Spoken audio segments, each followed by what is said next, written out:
سلام، من دنا هستم. بشین. رها. بشین. sit down. بشین. بچه‌ها ببخشید، یه لحظه لطفاً صبر کنید. سارا دوست رها رفته مسافرت و رها قراره از چابی سگش مراقبت کنه. ببخشید، من رها هستم و سلام. شما دارین به پادکست چی کجا چرا گوش میدین.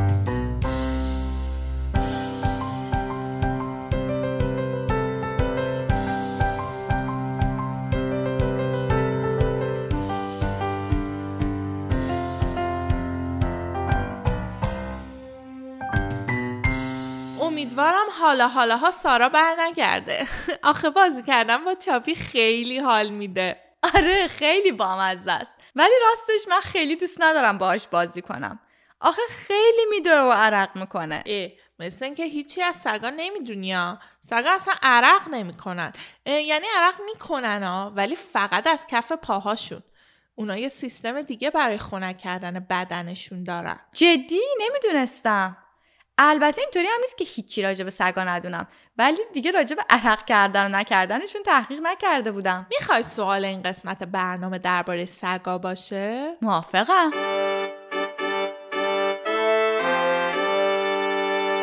این شما و این سوال باحال این برنامه. از سگا چی میدونیم؟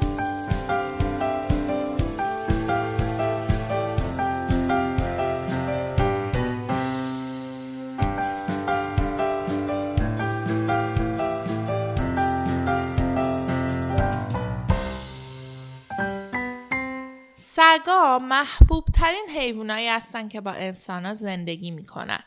دانشمندا حدس میزنن بین 700 میلیون تا 1 میلیارد سگ بین آدما زندگی میکنه. البته همه‌شون مثل چابی خونه ندارن. خیلی از اونا توی خیابونا و محله‌های نزدیک انسان‌ها زندگی میکنن. مطمئنم بچه‌ها هم کلی سوال راجع به سگا دارن. مثلا اینکه سگا از چه فاصله‌ای میتونن بو رو تشخیص بدن؟ تو میدونی؟ معلومه که میدونم سگا از چه فاصله‌ای بو رو تشخیص میدن. خانوم‌ها و آقایان، این شما و این بیشترین مسافتی که یک سگ میتونه بو رو تشخیص بده. 209 کیلومتر.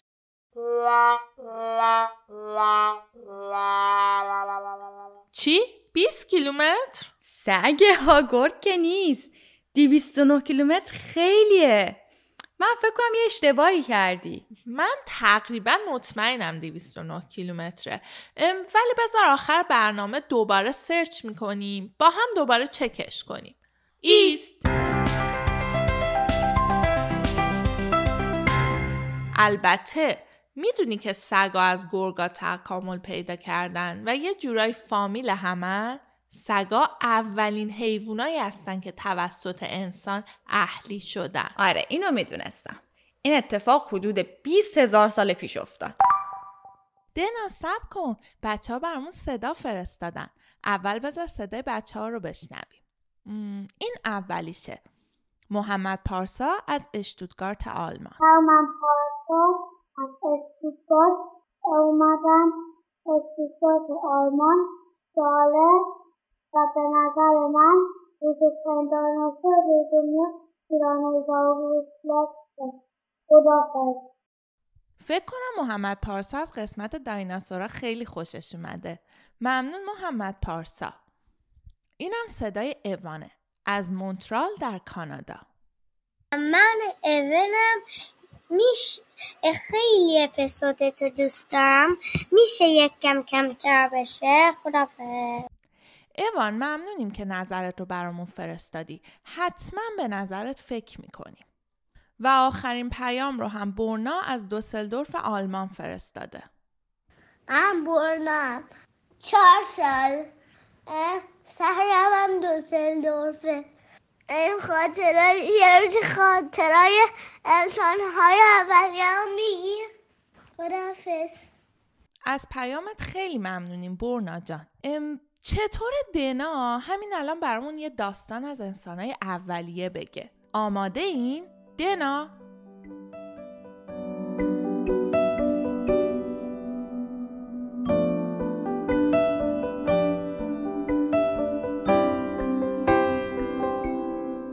روزگاری در 20,000 سال پیش، زمانی که هنوز انسان‌ها کشاورزی نمی‌کردند و شهر و روستایی هم نبود، یک گروه شکارچی گردآورنده یا هانتر گدرر که تازه از شکار برگشته بودن دور آتیش نشسته بودن و داشتن چاقوها و نیزه هاشونو تیز و تمیز می‌کردن. وای چه گوزن خوشمزه‌ای بود، به این همه دویدن میارزی. خیلی شانس آوردیم که شاخاشو دیدیم. 3 روز بود داشتیم تو جنگل میگشتیم، هیچی گیرمون نیومده بود.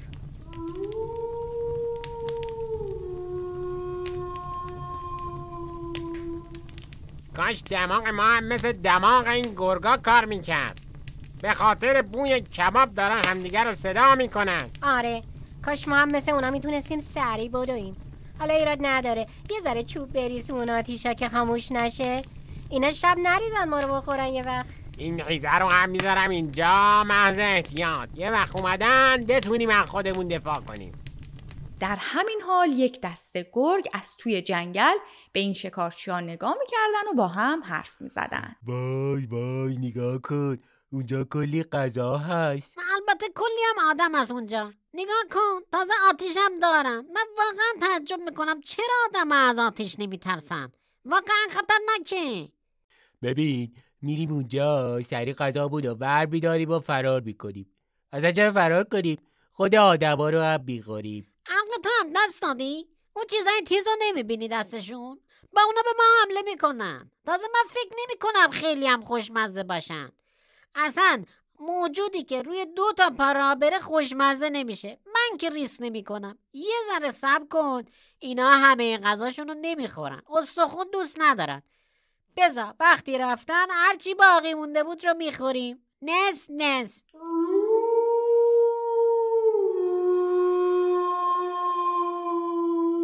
با گذشت سالها گرگا فهمیدن که اگه دور و بر انسانا بگردن احتمالاً میتونن از باقی مونده غذای اونا بخورن، چون انسان‌ها استخونایی به اون خوشمزگی رو دور میریختن. اما بچه گرگا برعکس والدینشون، یعنی همون پرنتسشون، کمتر از انسانا میترسیدن. برای همین گاهی وقتی والدینشون نبودن دنبال بوی غذا میومدن وسط شکارچیا. من مطمئنم آدما غذای زیادی دارن. چرا ما همش صبر میکنیم که برن بعد یه تیکه استخونه سرد و مونده رو میخوریم؟ من میخوام ببینم بازم اونجا غذا هست یا نه. به مامان بابا نگی ها. باشه فقط برای منم غذا بیاری ها. منم گشنمه. این طول گرگرا انگار راهشو گم کرده. حیوانی نگاه چه بامزه است. حتما گوش نشه. بذار یه تیکه گوش بهش بدم.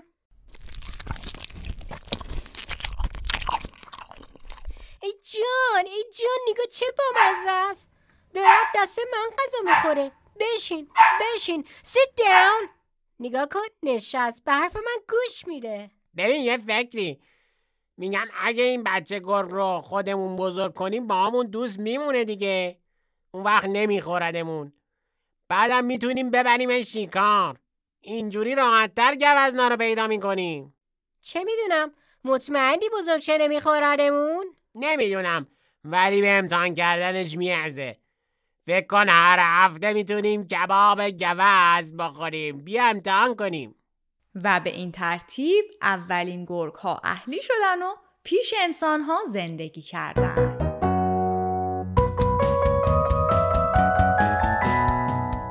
بچه هایی که دارین صدای ما رو میشنوین، ما خیلی دوست داریم سوالهای شما رو هم بدونیم.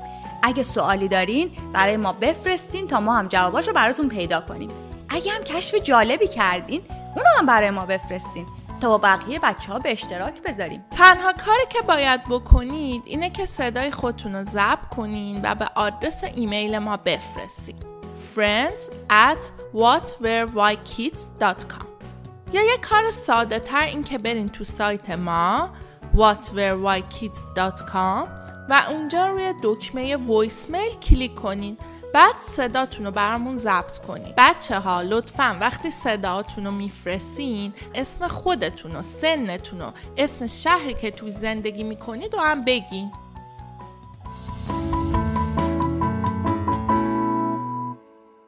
البته که این قصه که دنا گفت یکم تخیلیه ولی به واقعیت نزدیکه. احتمالاً گرگای اولیه همینطوری اهلی شدن.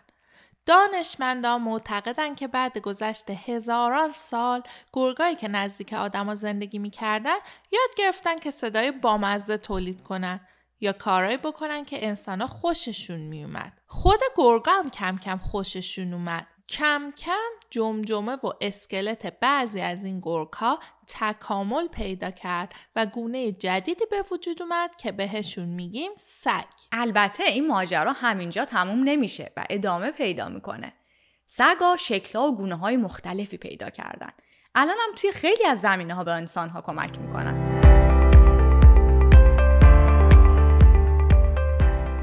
داگ یونیورسیتی برترین دانشگاه سگ‌ها در جهان در سال تحصیلی جدید دانشجو میپذیرد. فرقی نمیکنه که بولداگ باشید یا جرمن شپرد، هاسکی باشید یا تریر. اینجا بهترین آموزش ها در اختیار شماست.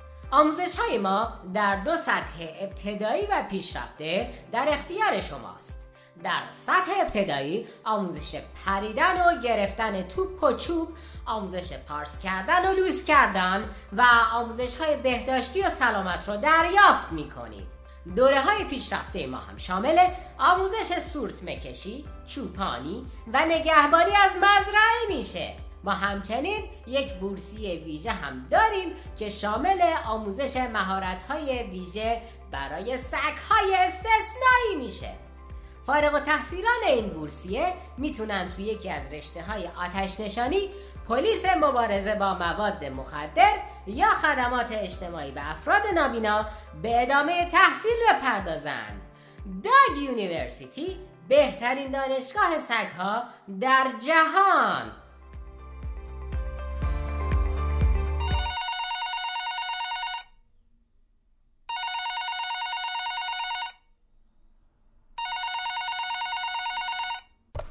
الو بفرمایید. سلام بر تو ای فرزندم.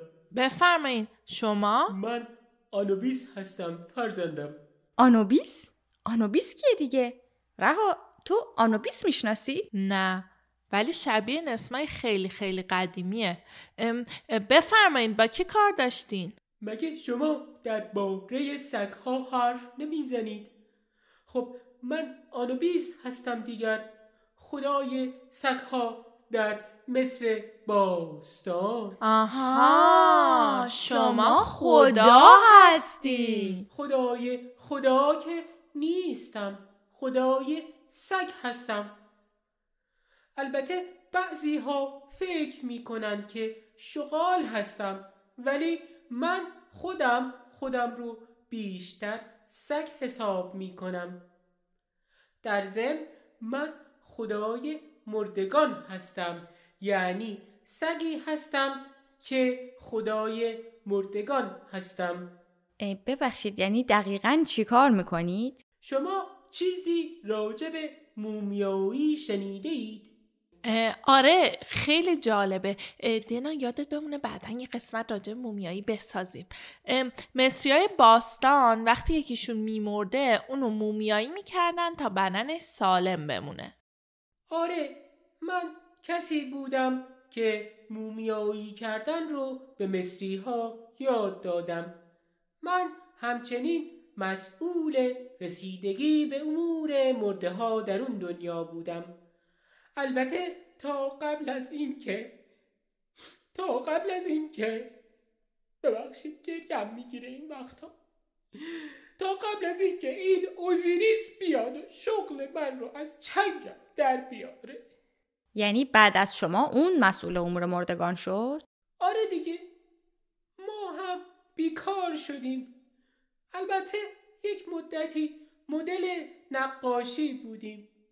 عکس من رو میتونید روی درها و دیوارهای اهرام مصر ببینید. البته این نقاش ها نمیدانم چرا اینقدر با من مشکل داشتن. بدنم رو شبیه آدم کشیدن اما سرم همچنان سگه. خیلی جالبه. مرسی که خودتون رو معرفی کردین. از آشناییتون خیلی خوشحال شدیم. اگه اجازه بدین الان بریم به ادامه برنامه برسیم. آخه بعد زود این قسمت رو تموم کنیم. چاپی منتظره که ببرمش بیرون. اصلا شما هم برید. واقعا من کلن شانس ندارم. من خدای سگ هستم ولی هیچ کس احترام من رو نگه نمیداره. برید ازم نخواستم. برید. اینم چه روحیه حساسی داشته. سگا همشون یه جورای همینطوری هن. اونا احساس دارن و نگهداری ازشون مسئولیت مهمیه. میدونستی سگا میتونن تا 100 کلمه یا اشاره رو یاد بگیرن و هوششون تقریبا اندازه یک کودک 2 ساله آدمه؟ واقعا مسئولیت بزرگیه. همین 2 روزی که سارا چاپیو داده به من کاملا این موضوع رو فهمیدم. سگا نه تنها احساس دارن بلکه اگه خوب بهشون دقت کنی باهات حرفم میزنن. البته نه با کلمه ها، با بدنشون. آره، به خصوص با دمشون. اینکه دمشون رو چطوری تکون میدن معناهای مختلفی میده. دقیقاً. مثلا وقتی دمشون رو بلند میکنن و مثل برف پاکن ماشین تکون میدن یعنی اینکه خیلی خوشحالن.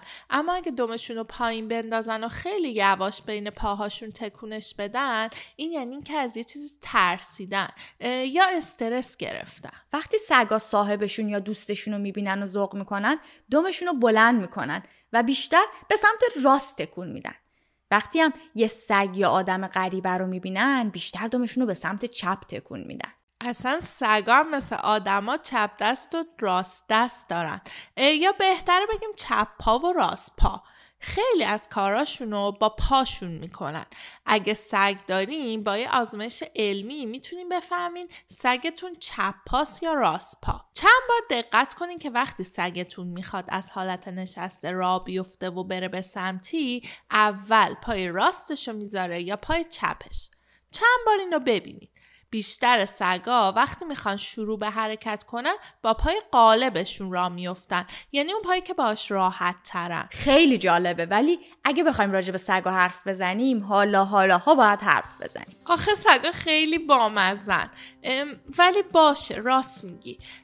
بریم سوال اول اون برنامه رو جواب بدیم که بالاخره سگا از 20 کیلومتری میتونن بوها رو تشخیص بدن یا 209 کیلومتری؟ راست میگی، تقریبا داشت یادم میرفت. آره، قرار بود تو جوابشو پیدا کنی.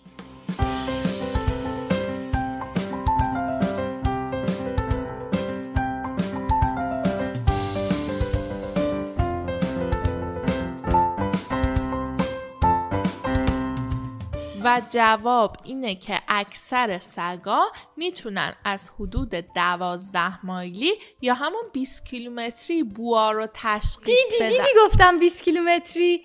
مگه میشه یه سگ از 200 کیلومتری بوی رو تشخیص بده؟ بله که میشه. اگه میذاشتی جمله‌مو تموم کنم میفهمیدی که میشه. نژاد بلادهاند میتونه بو رو از بیش از 130 مایلی یا همون 209 کیلومتری تشخیص بده. این سگ قدیما برای شکار تربیت شده بود. الان هم خیلی از اونا توی عملیات نجات آدم ها، مثلا توی زلزله ها به همون کمک میکنن. باورم نمیشه، عجب بویایی دارن. من دیگه باید برم پیش چابی.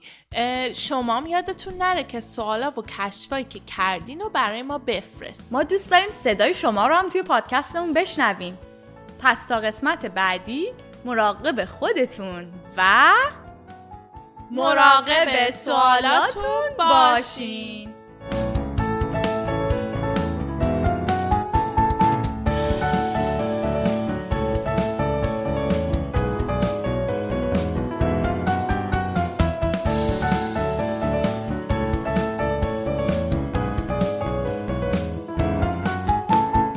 این یه قسمت دیگه از پادکست چی کجا چرا بود که توسط من صادق روحانی نوشته و تهیه شده. صدای مریم محمدخانی و شقایق بهرامی رو در نقش رهاب و دنا میشنیدید.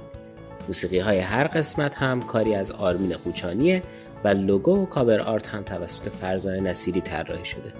شما میتونید چی کجا چرا رو علاوه بر همه اپ‌های پادگیر در وبسایت ما هم بشنوید whatwherewhykids.com. منتظر نظرات شما هستیم و خدا